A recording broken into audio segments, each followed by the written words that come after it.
Hello, everyone. My name is John Lustrea. I'm the Education Coordinator at the National Museum of Civil War Medicine. And today we're going to talk about medical care at the Battle of Shiloh. This was originally supposed to be a live stream, but we ran into very perplexing technical difficulties.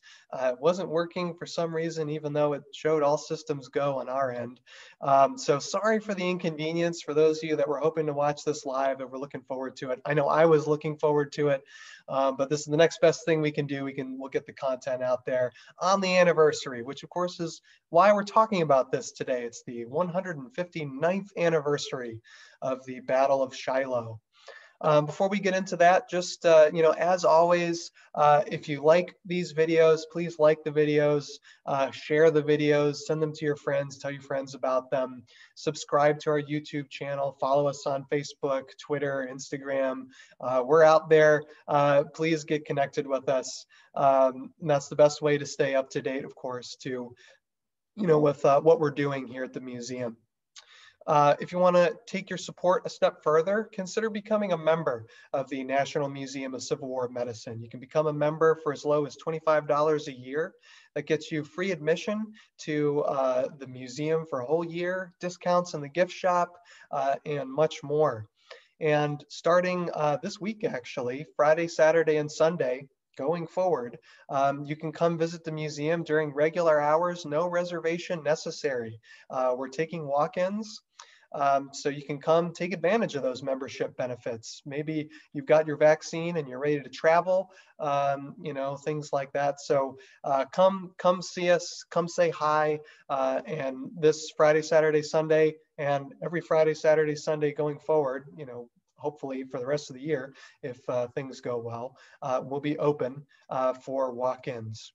Additionally, Saturday and Sunday, every Saturday and Sunday from now until October, we're going to be doing walking tours at 2 o'clock at the museum, and they're all outside, all masks on. So it's a great, if you're not comfortable going inside just yet, it's a great way to come visit the museum, learn a bit about the history, and you get to stay outside all the time. So check that out.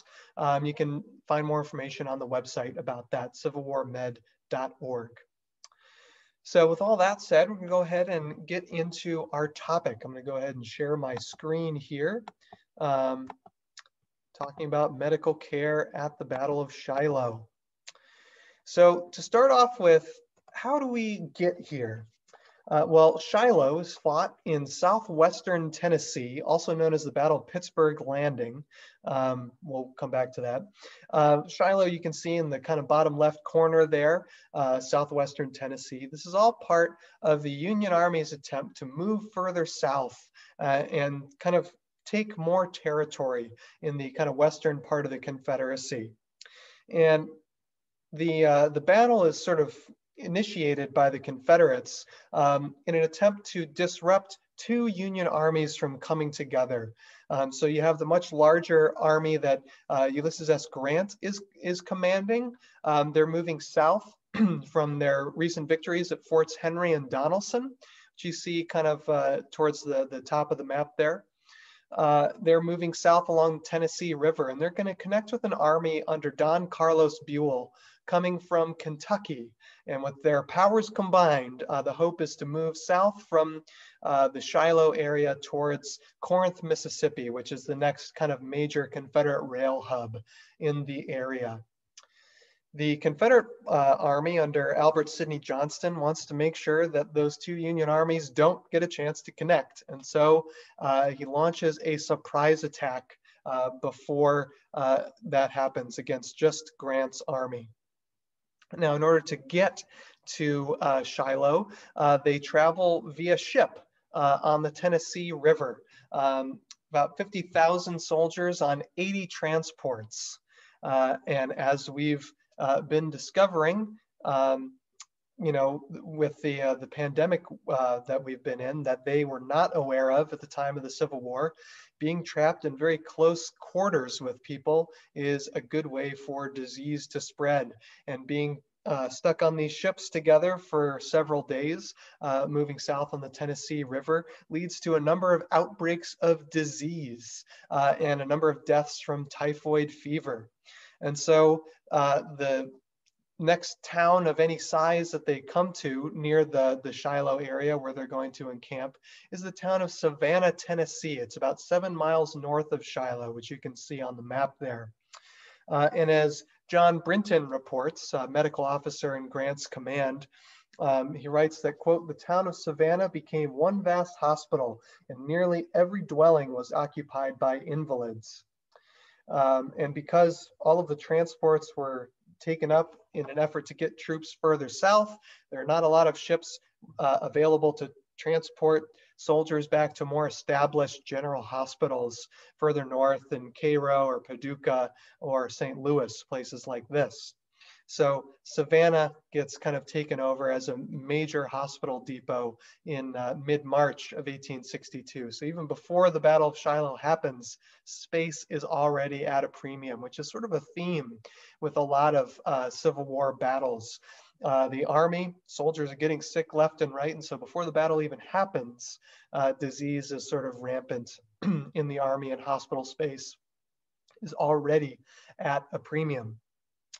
The Union Army arrives in the Shiloh area on April 1st, and Brinton reports that the condition of the men was, quote, unpromising in the extreme, as many had already suffered greatly from diarrhea. Now, this is where they find themselves, Pittsburgh Landing. This is the area where all the soldiers disembark off of these transports. Now, just quickly, we'll go over the battle because this will be useful as we talk about the medical response. I'm not going to go into much great detail here, but the Confederate Army launches a surprise attack early in the morning of April 6th. They overtake the Union encampments and send the army streaming towards the Tennessee River at Pittsburgh Landing. Sites like this were quite common. You can see the army camp in the background there, soldiers, individuals frantically running away, artillery batteries, horses. It's an absolute mess. And you can see the Confederates kind of in the right-hand portion of the sketch there, chasing in pursuit. Eventually, though, the Union Army does mount some determined stands. Places like the Hornet's Nest become very famous.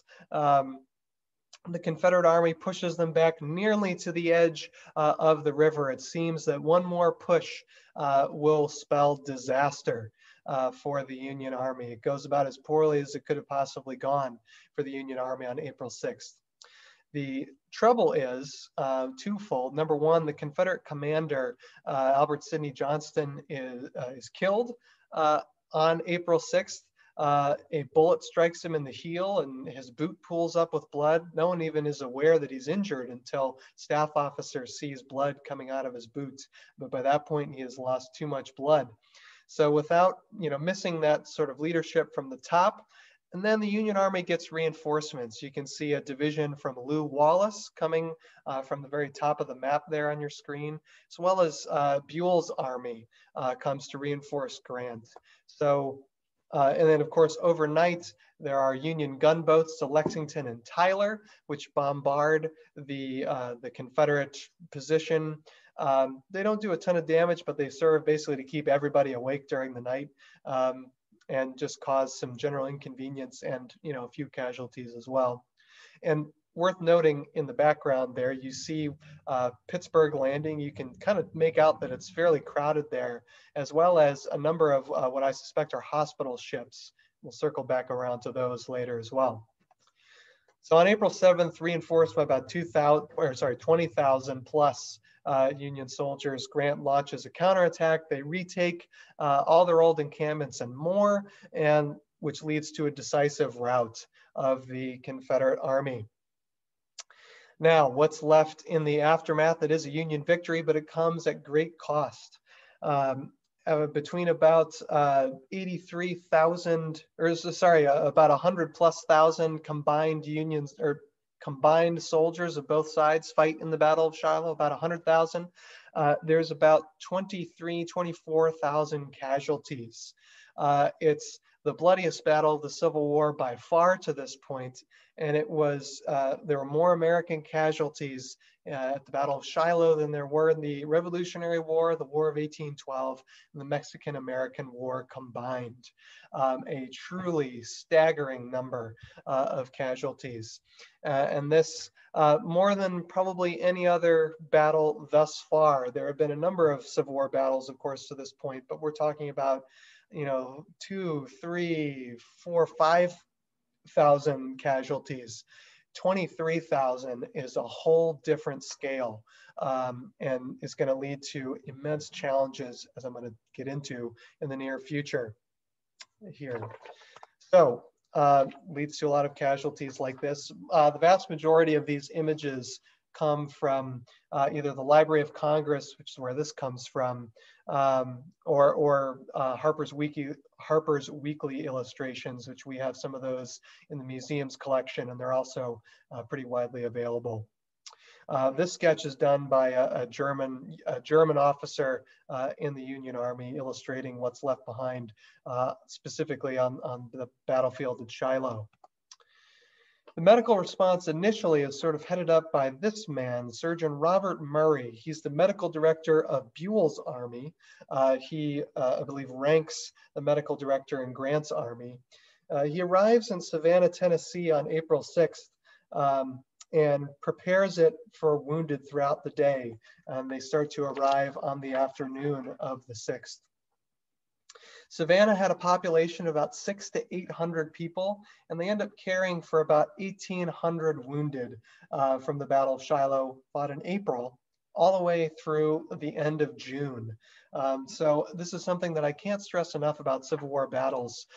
We talk about them as if they are, 1, 2, 3 day affairs, but the reality is they're multi-month long affairs. The fighting stops, but the consequences of the fighting go well beyond when the guns fall silent. After Shiloh, 20 of Savannah, Tennessee's largest public and private buildings were commandeered as hospitals. As Surgeon H.P. Stearns wrote, quote, "Besides these, nearly all the houses were occupied by the wounded, not, however, to the entire exclusion of their owners and tenants." So they're still leaving a little bit of room for the people who live there. Buildings exclusively used as hospitals housed about 1,000 of the wounded. Private residences, about 200 wounded soldiers, and about 600 were kept in tents fitted up for hospital use. As Surgeon Stearns wrote, quote, 10 of the buildings were of good size and well ventilated. Most of the other buildings were divided into small rooms, and the ventilation was miserable. The location of the tent hospital was good.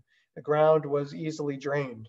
An abundance of hay and blankets were provided for these at first, and later bunks and stoves. The recoveries of those placed in tents upon the whole were more speedy than those in houses, so much so that I would recommend only large and well-ventilated rooms to be used in preference to tents in that climate for the wounded. So this is something that Civil War surgeons quickly become aware of, the importance of airflow. Again, something that we've kind of rediscovered amidst the pandemic, the importance of airflow in preventing the spread of disease. It's why events being held outside are safer than being indoors amidst the pandemic. We're continually coming around to these kind of these ideas. So scenes like this, of course, would be commonplace. This is a sketch at the Battle of Shiloh. You see wounded soldiers being carried off on stretchers. Buell's army passes through Savannah, like I mentioned, on April 6th, but owing to the bad rain, which is going to become a theme, stand by on that, they couldn't take their hospital wagons to the front lines with them. So Murray told the surgeons to take what instruments they could, hospital knapsacks filled, and such stimulants and important medicines as could be carried on horseback to leave the rest in Savannah. Now, most of the Union camps captured the first day of Shiloh meant that the rebels took most of the medical supplies with them from these captured camps. and medical supplies from St. Louis had not yet arrived. And so a number of surgeons were captured on the first day that stayed with their regimental hospitals that were originally set up close to where the original front line was. The line moved quite a bit. So you can see this is a scene at Pittsburgh Landing, the chaotic nature of this retreat. And you could see how something might get left behind in the franticness. Surgeon Goodbrake of the 20th Illinois wrote of his experience being in one of those forward encampments that first received combat. He tried to stay with his unit on April 6th until the line of battle was formed. And then he gathered up all the hospital supplies they had and sent them to the rear in a hospital wagon. Quote, I next collected as many of the surgeons of this brigade as I could find and took possession of a ravine in the rear of General Oglesby's encampment, where we remained about an hour, dressing a great number of wounded until we were forced to retire by the enemy's shot and shell. We then went in the direction of the river, the scene that you see here. We went in the direction of the river landing, taking our wounded with us. At a house in an open field on the right of the road, we made another stand, and here again, a great many wounded were brought to us, all who were temporarily dressed and sent to the boats. But in a short time, we were again compelled to leave and retreat to the landing. On the evening of April 7th, after the enemy had been repulsed, General Grant directed me to ride out to our encampments to relieve the wounded who had been left on the field, and about this time I received similar orders from Colonel Marsh. I immediately obeyed and for several days was very busily engaged in attending to the wounded, both National and Confederate. So it gives you a sense, there's this kind of, not only is the Army retreating, but in some cases, I mentioned some surgeons are captured, but in some cases, the surgeons are retreating with the Army back to Pittsburgh Landing, the site again that you see here. And when you mentioned earlier about being in a ravine, that's likely a field dressing station, trying to find a sheltered area where they could do medical care close to the front lines, where they didn't have to be worried too much about themselves being in great danger. The frantic nature of this retreat, and here's another Harper's Weekly sketch of that, also reveals some interesting scenes. These surgeons are in many ways new to treating combat wounds, and they're trying to learn at all times, sometimes to their peril. Brinton reveals a story about Surgeon Goldsmith, one that actually goes on to discover an effective way to treat gangrene later in the war. But Brinton reports that in his curiosity to kind of notate how extreme hemorrhages were resulting from gunshot wounds, he exposed himself to fire and stood right behind a line of infantry to observe what would occur. And one would hope to provide first aid as well. But there's this kind of curiosity that even worms its way into these official reports of the surgeons. This is all new to them, treating so many gunshot wounds, and they're trying to learn if they can, while they're also providing aid. One other thing worth noting about the Battle of Shiloh is that it's fought in the middle of nowhere. There are literally two buildings on the battlefield, Shiloh Church and a large kind of log cabin style building, which by virtue of it being the only structure for miles around, ends up becoming sort of a pivotal hospital in the medical care of the battle. But the remote nature, which has been a theme of a number of these Western battles, if you've seen any of the other videos I've done about them, again, rears its head here at the Battle of Shiloh. No nearby depots, cities, or towns where more medical supplies could be had were anywhere nearby. And this log hut that I mentioned, 15 by 30 feet, and a few hospital tents to shelter the wounded. That's about all they're working with. Additionally, removing the wounded from the field during the first day of battle was challenging, since basically all the stretchers were captured. Again, you can see how things might get lost when you look at this sketch here. See, the wounded who made it to the rear for treatment had, with very few exceptions, made it there themselves.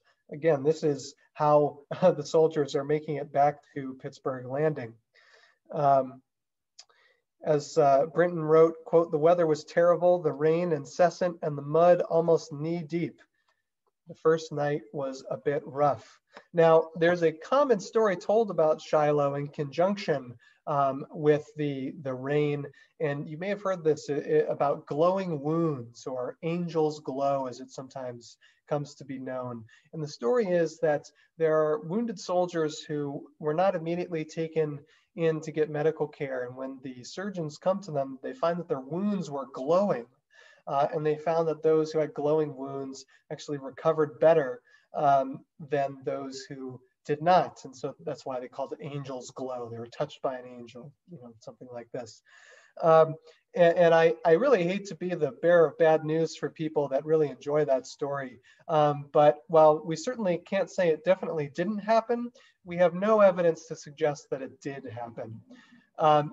This whole kind of story, which is pretty pervasive, and I'm certain people will be wondering about it if I don't mention it at some point during this video, basically comes from these two students who visited Shiloh around 2000, 2001, and they somehow heard the story. It's very unclear where they heard it from, about these glowing wounds, and they did a project on it. Just so happened one of their moms was like a world-class biologist or something, and the idea that they found, there were nematodes, these kind of bacteria that, when they consume dead skin or something in wounds or germs or whatever. I'm not a scientist, as you can clearly tell.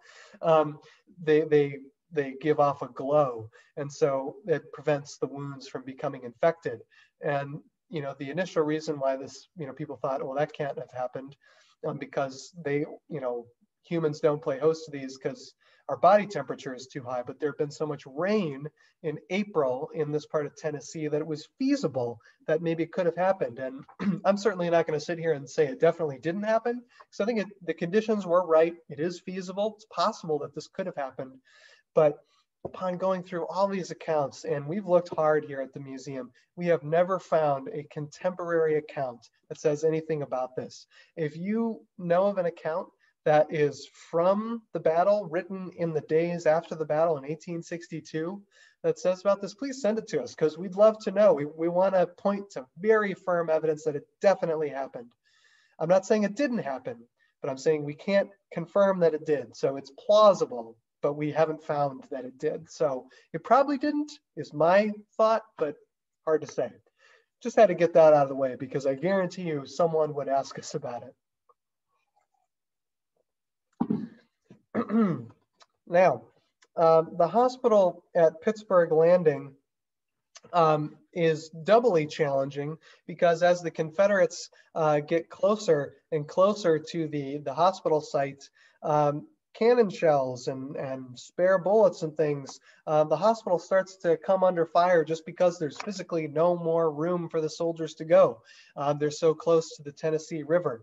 And so it's a dangerous place to be if you're a recovering soldier. Night eventually does fall, and that night, the city of Memphis hospital ship, who I have spoken about in a previous video, they are able to start taking some of the wounded further north to Savannah, just to kind of relieve some of the pressure and crowding on the Pittsburgh Wounding Landing area, or Pittsburgh Landing, hospital area, I should say. The second day, when that comes, tons of Union and Confederate wounded end up coming into Union hands. The assault like this, scenes like this, recapturing the ground that was fought over the day before, both Union and Confederate wounded come into Union hands as the Union reclaim the battlefield. They have total control over it. And that means they have to care for about 1,000 Confederate wounded, in addition to their own grouping of Union wounded. As soon as the battle was over, Grant ordered that all tents that could be found to be pitched and added to the main hospital area near Pittsburgh Landing. So the idea is, if there's no shelter, we're going to make as much of our own shelter as we possibly can. most medical supplies and instruments were captured on the first day and were taken with the Confederates that managed to get away. So thankfully, in the days after the battle, just a day or two afterwards, extra supplies from Louisville arrive on a steamer, and that ends up, helping greatly. Brinton wrote, quote, "The difficulty at all events so far as the Army of Tennessee was concerned was the absence of supplies. This contingency had been foreseen and strenuous efforts had been made by the medical directors to anticipate it. Requisition following requisition had been made for the very stores, medicines, and hospital tents, the want of which proved so disastrous upon the 6th and 7th of April. Unfortunately, at this time, the medical department of the United States Army had not freed itself from the system of blind routine, which serving well the wants of a small army in time of peace, yet failed utterly to meet the necessities of a gigantic war." And if there's anything that Shiloh proved, is that this was going to be a gigantic war. There had been small examples of that to this point, indications, and as Brinton says, the medical department had already sort of keyed into this, but Shiloh is the clear wake-up call that we need to be way more prepared for instances like this. Brinton reports that the same surgeon Goldsmith, who I mentioned earlier, sticking very close behind the lines, exposing himself to fire, was placed in charge of the main hospital at Pittsburgh Landing. In addition to brigade surgeons S.W. Gross, Maylert, Smith, Moosey, and Johnston, and Surgeon Stevens of the 6th Ohio, who are also kind of stationed in the area. In another hospital for 300 men, a tent hospital was set up by Assistant Surgeon Irwin near where his division fought with the help of Surgeon Menzies from the 1st Kentucky and Surgeon Griffin from the 2nd Kentucky, Surgeon Welch of the 20th Kentucky. And this, does gain a good bit of fame in the aftermath of the battle and in the years after the Civil War as a kind of first, like a notable occurrence in the history of medicine, the first kind of tent field hospital that gets established on such a large scale. Surgeon Murray, who medical director of Buell's Command, arrives at Pittsburgh Landing on April 7th. And this is the hospital ship, the city of Memphis that I mentioned earlier. We'll come back to that. Murray arrives at Pittsburgh Landing 10 a.m. on April 7th, and he wrote, quote, "I found the main depot for the wounded established at a small log house near the river, about a half a mile from the line of battle at the commencement of Monday morning's engagement, a little over a mile from our lines at that time. The wounded were being brought in very rapidly and in large numbers. Murray got Grant's order to press into our service any men that could be found and to take possession of any tents that we could find and have them pitched. After that, Murray rode to the front lines across Buell's army to ensure that there were enough surgeons, quote, to give immediate care to the most severely wounded." And that most severely wounded phrase is important. Already we're seeing the beginnings of a triage system, a prioritization of the wounded that is beginning to be introduced into the Union Army. Not in a formal way per se, but you can see it kind of coming through in just some of the language that they're using in the reports. For the rest of the day, once the battle concluded, Murray was, quote, "occupied in providing sufficient accommodations for the wounded, in distributing surgeons to the different depots established in tents pitched in the hills bordering the river, and in dressing and administering stimulants or restoratives to the most urgent cases." So here we see what the role of a medical director is in the aftermath of a battle. They're making sure the surgeons are where they can do the most good. They're making sure that patients are being cared for, that we're going out and looking for them. He's sort of directing the response in a very kind of general-y sort of way. And that's the importance of a medical director and why it's so, so valuable to have one. They had to care for the Union had to care for about 1,000 rebel wounded in addition to their own, like I mentioned. The Union wounded who were captured by the Confederates on the first day were sent to Corinth, Mississippi to recover. and many were ultimately recaptured when the Union Army took Corinth about a month and a half later towards the end of May. Now, just briefly, I've mentioned this before, I lean so heavily on Union sources because they're so readily available. And so that's why I don't spend a ton about talking about Confederate medical care. There is a pretty widely available source, the diary of Kate Cummings, a Confederate volunteer nurse, and she kind of gets her start after the Battle of Shiloh. She arrives in Corinth to help treat Confederate wounded on April 11th, where most of the Confederate wounded were taken as well. It's the closest city of any size nearby. And she writes about her first time in a Civil War hospital, quote, "Nothing that I had ever heard or read had given me the faintest idea of the horrors witnessed here. I do not think that words are in our vocabulary expressive enough to present to the mind the realities of that sad scene. Certainly, none of the glories of the war were presented here." And where she talks about there's no words to describe what she saw. And we have a program coming up later this week that I did with Hilda Kuntz about PTSD during the Civil War, and I don't want to step on that too much. It's a great program, but she talks about based on what we know now, that whenever the human brain experiences a traumatic event, it literally like blocks the language center of your brain. So when she says there are no words, that's kind of, she's trying to communicate that this is a pretty traumatic event that she experienced, just even being in the midst of this, wounded as far as the eye can see. She's, in amongst them. It's hard to see, the wrecked human bodies. And so it's hard to reverse diagnose Civil War, kind of mental issues. But if we know what sort of language to look for, we can kind of pick up on some clues, and that's something I wanted to point to. So definitely tune into that program. Or if you're watching this week after this comes out or more, go check out that program. It was really good. As Kate Cummings in the hospital as a nurse, she does things like give patients water to drink, bathing their wounds, changing their dressings, feeding the patients, bread, biscuits, butter, tea, coffee. Some of them can't eat by themselves. She and the doctors barely slept for days. As she wrote, quote, "I've been busy all day and can scarcely tell what I've been doing, and I have not taken time even to eat, and certainly not time to sit down." Eventually, quote, "she enjoyed a very good night's rest upon some boxes." Not my idea of a relaxing time.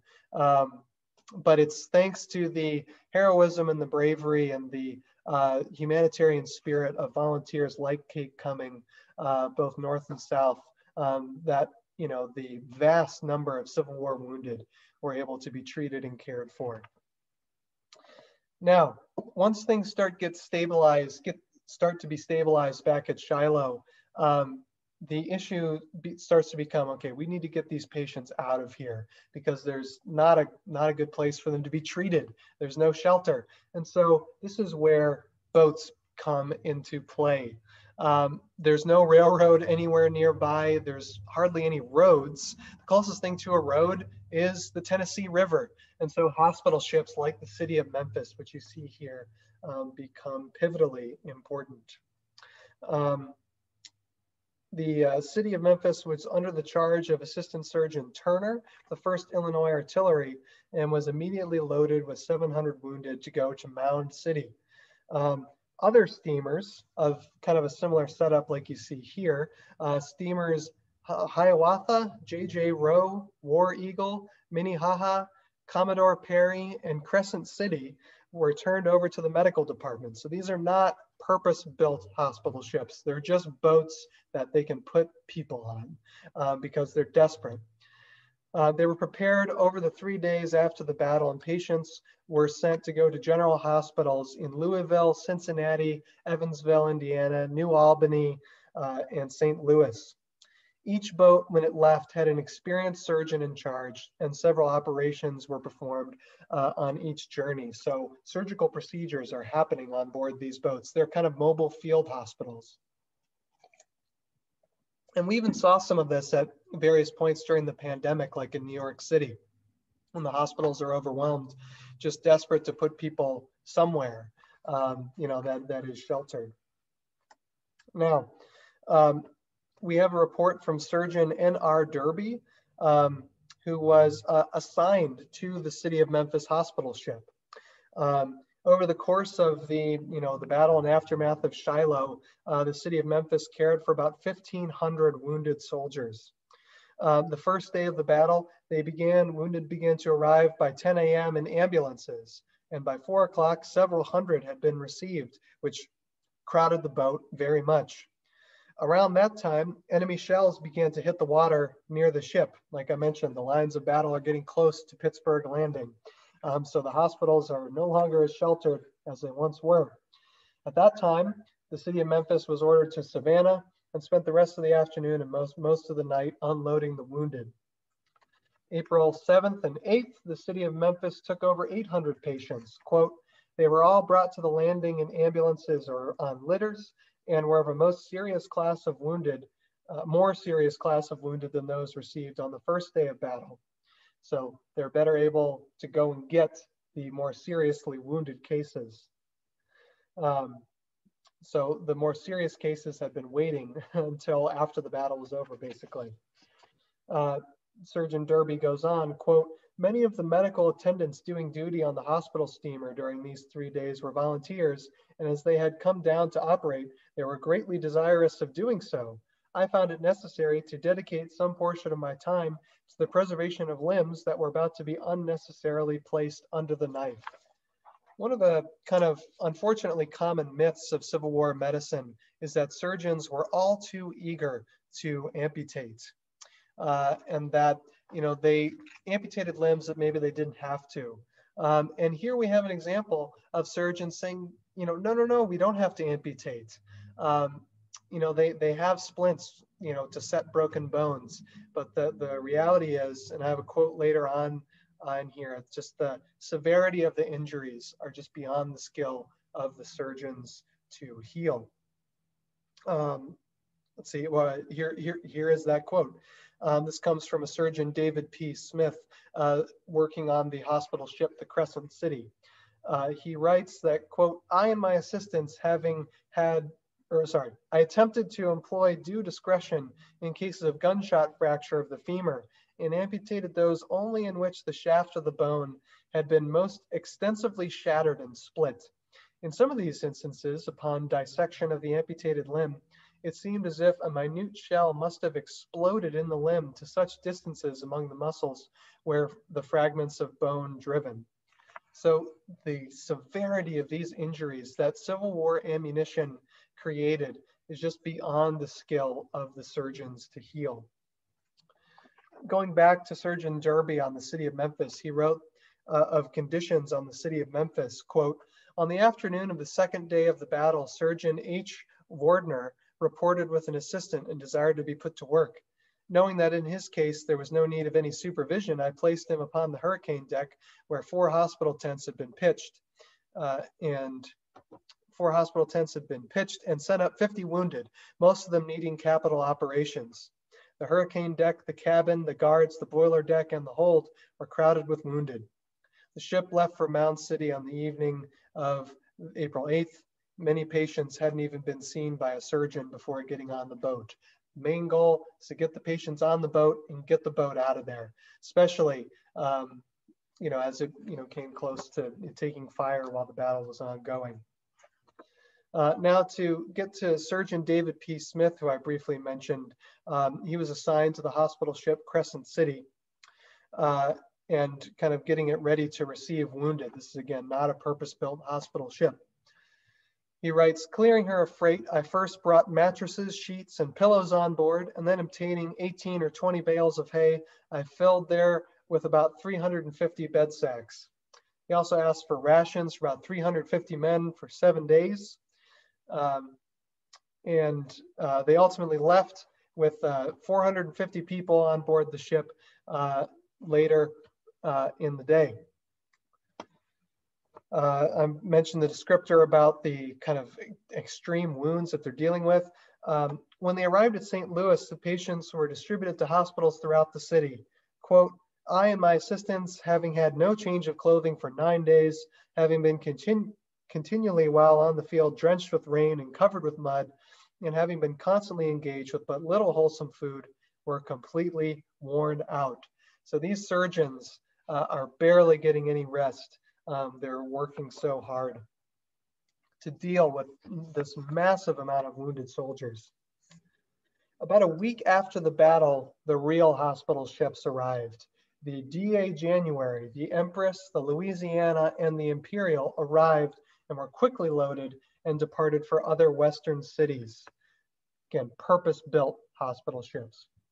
Not long after they departed, the heads of the Western and U.S. Sanitary Commissions arrived, Mr. Yeatman and Dr. Douglas, respectively, with supplies to aid the medical department. Around a week after the battle, volunteers started arriving by boat, many offering to take the wounded elsewhere. Britain specifically praised the boats from Louisville as being willing to help everyone, whether they would be wounded from their own state, other states, or Confederates.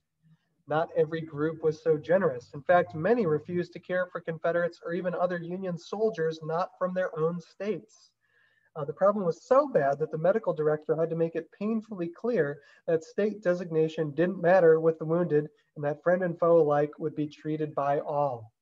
So this is a question we get commonly at the museum is, did they treat wounded from other sides? Short answer is yes, but there's no one there. This is before kind of formally established laws of war. And even after those get established in 1863 by the Union Army, the Lieber Code, the question is, who's the one that's enforcing these? And in many cases, it's who's ever is there. And in this case, there are volunteers that are coming that are looking to help very specific people, but the medical director has to step in and say, hey, we're going to treat everybody.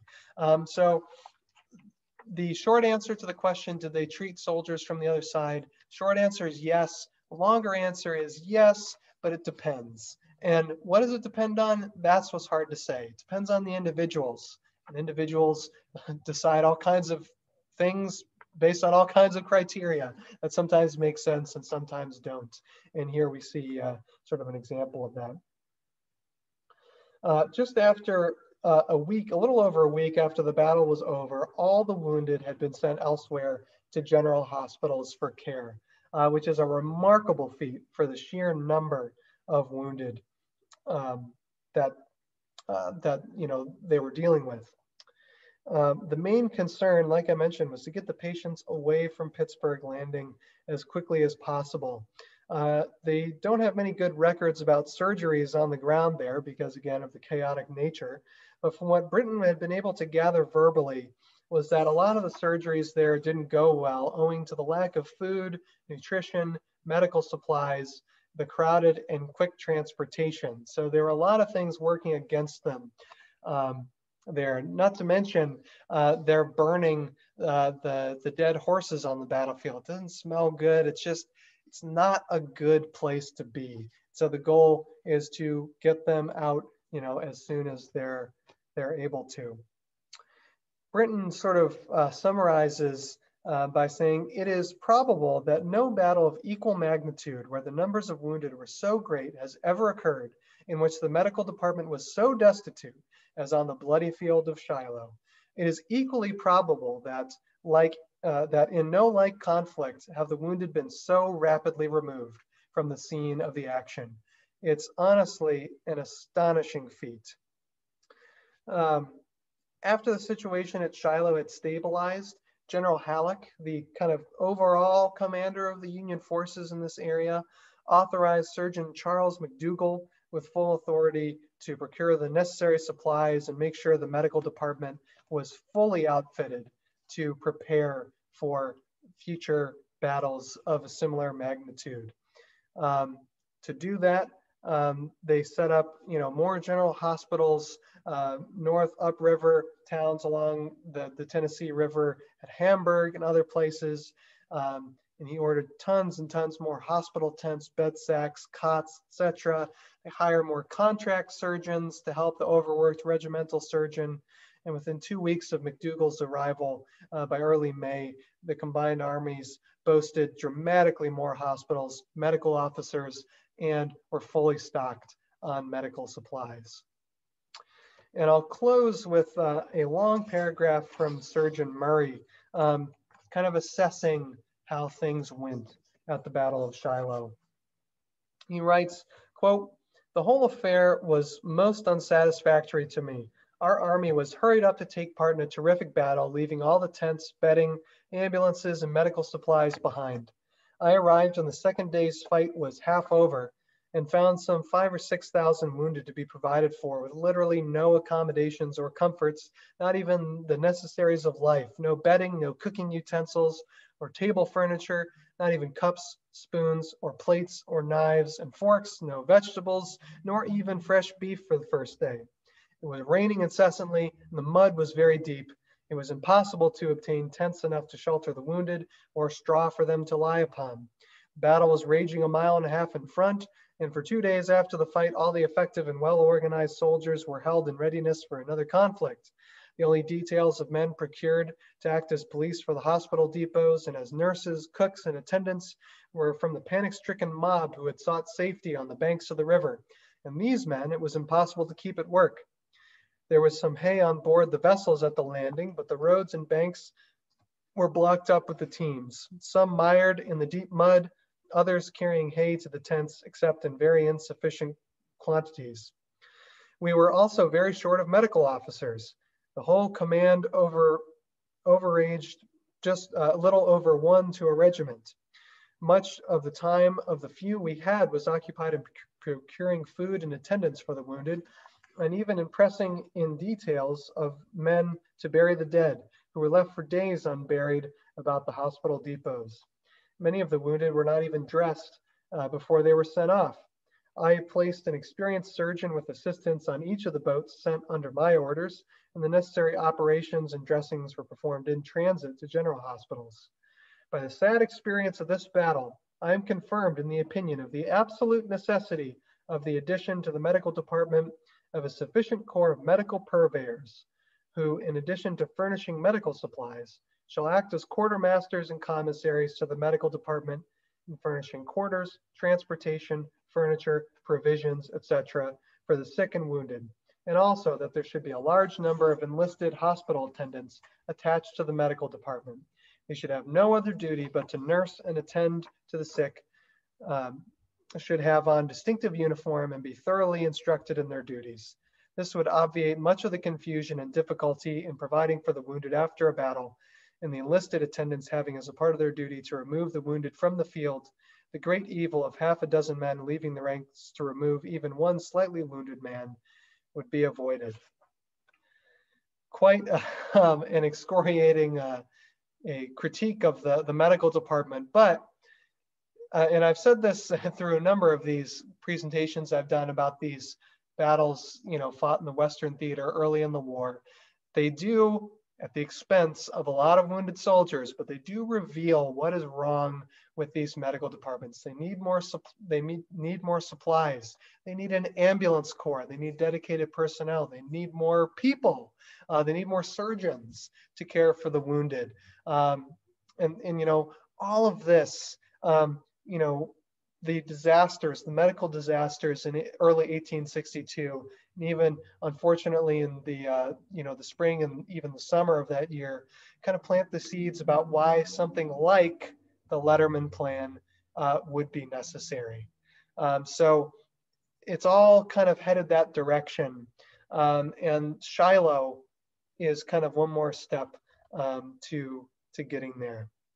So that's the end of the presentation. If you have any questions, I wish this could have been a live broadcast. Sorry for the technical difficulties. If you have any questions at all, don't hesitate to reach out to us via Facebook, comment on this video, or send me an email at john.lustrea@civilwarmed.org. We'd love to hear from you. If you like this video, like the video or share the video. And subscribe to us on YouTube, follow us on Facebook, Twitter, Instagram, where everywhere you get your social media, you can find us to stay up to date with the latest of what we're doing. So, be in touch. We'd love to hear from you. And if you want to go an extra mile with supporting us, consider becoming a member of the National Museum of Civil War Medicine.